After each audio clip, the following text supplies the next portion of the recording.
to you about plumbing up.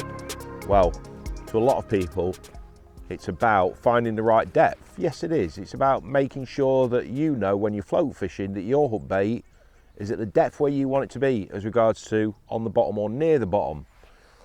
But there's a lot more to it than that, especially on commercial fisheries.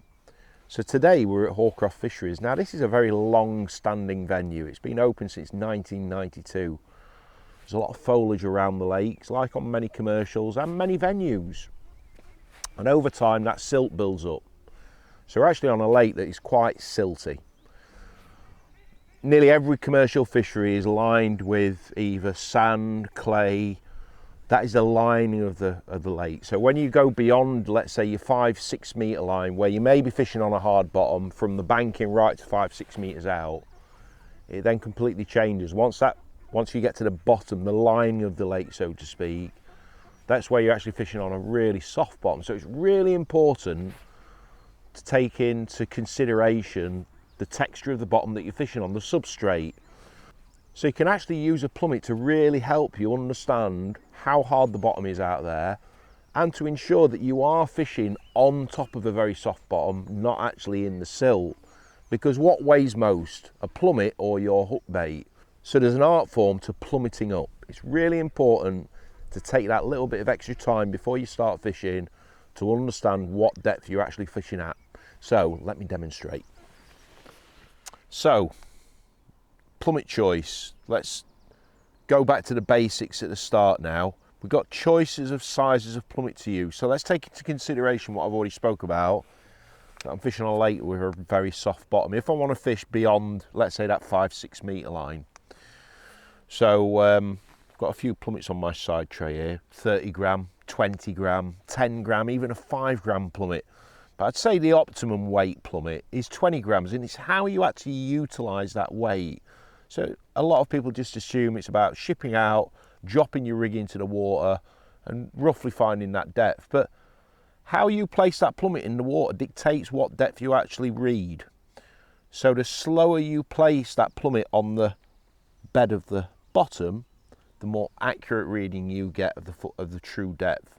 Because what we're trying to do, we're trying to mimic that plummet to resemble what we're going to be putting on the hook. And like what I said earlier, a plummet weighs a lot more than a pellet or a piece of corn or a bunch of maggots or a worm. So we're trying to replicate that principle that we're laying our hook bait on the bottom to get a true reading. So let's ship out. Now I want to look for somewhere quite level, you know, because although it's a silty bottom, and the majority of silty lakes, once you get out to the main bed, so to speak, it's more or less quite uniformed in depth. There are alterations in inches sometimes, or you might find a little pit hole, so to speak, but generally it's quite level. And what I'm wanting to do is, today I'm fishing hard pellet.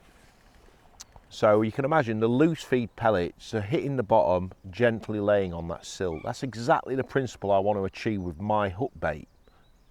In order to catch more fish, regardless of what you do, always think about your feed and your presentation, and the more presentable your hook bait is, the more you're going to fool the fish into taking your hook bait. You're going to get more bites, catch more fish. It's as simple as that. So what I want to do is I want to make sure that when I plummet up, that I've got my hook bait just touching that bottom. That's going to help me read bites when fish are taking in my bait, but it's going to mean that everything's instant, that when a fish sucks in my bait, it's going to react on my bristle a lot quicker than if I had excess line laying on the bottom. But it's all down to what baits you fish. But with baits such as hard pellet, they suck in the bait and blow it out. So it needs to be a straight rig. The rig needs to be in a straight line, going down to the bottom with your hook bait on the bottom, just touching. That is the principle with hard pellet fishing.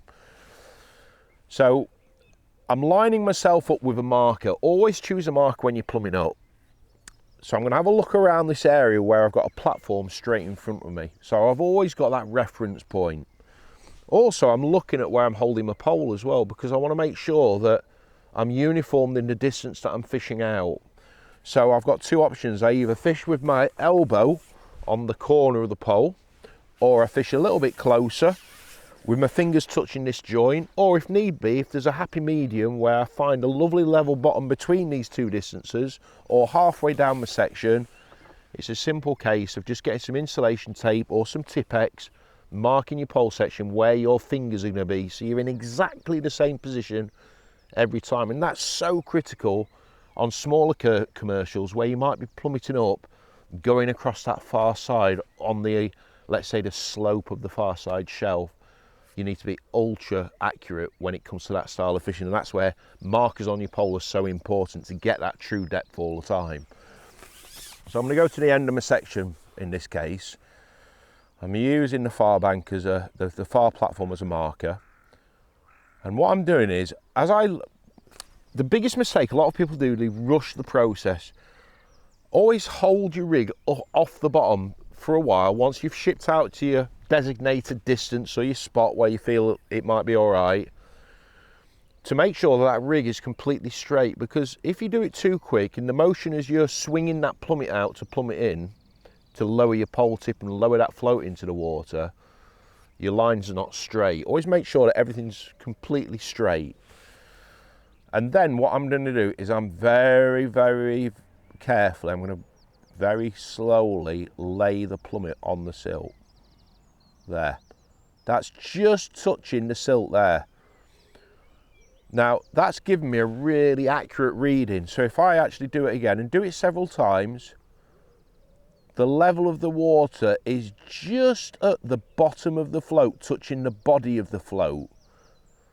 Now, this is the interesting thing. If I did it quick, this is the difference.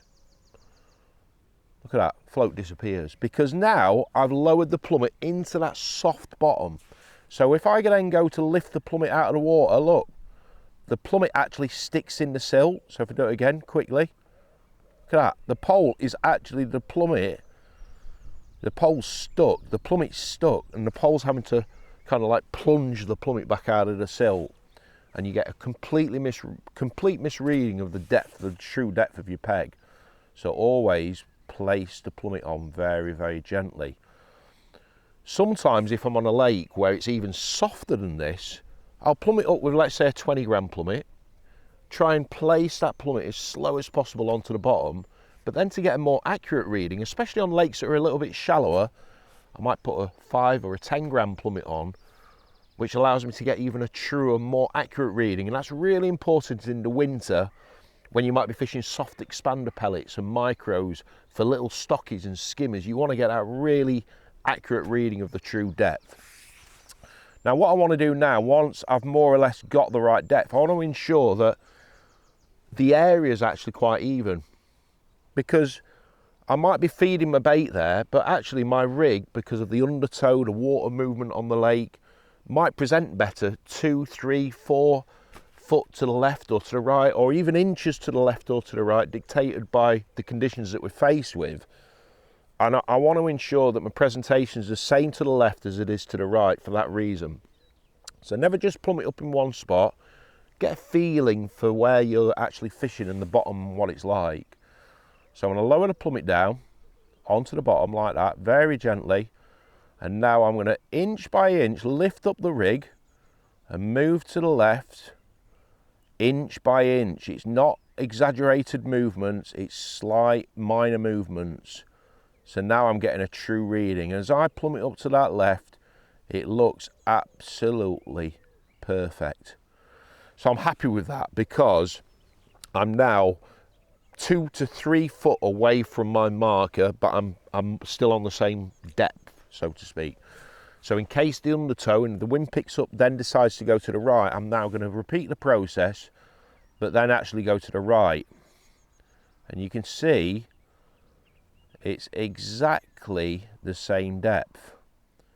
And it actually just slightly gets a little bit deeper there. Only a bit, and it won't make there. It just starts to go a little bit deeper by literally 4 or 5 millimeter. But as a general rule, this area where I've picked, I'm really, really happy with that. So then it's a simple case of coming back and accurately marking on my pole kit the depth that I'm fishing. So I then take my plummet off before I do anything else, so I can remember in my head the depth that I'm looking for, the reference point, so to speak, with the float. and it's just under 6 foot because of the markers that we've got on the top kits, on the Pro top kits. It's just under 6 foot deep. So then what I'm going to do, I'm going to get some Tipp-Ex and I'm going to mark on the flow exactly where the waterline was when I plummeted up. That is my reference point. So if I want to go deeper, shallower, or put a fresh rig on, change hook lengths or anything like that, I've always got that accurate reference point. So all I'm going to do, just a little dot, exactly where I could see the waterline on the float when I plummeted up. So I hope that information is of help to you.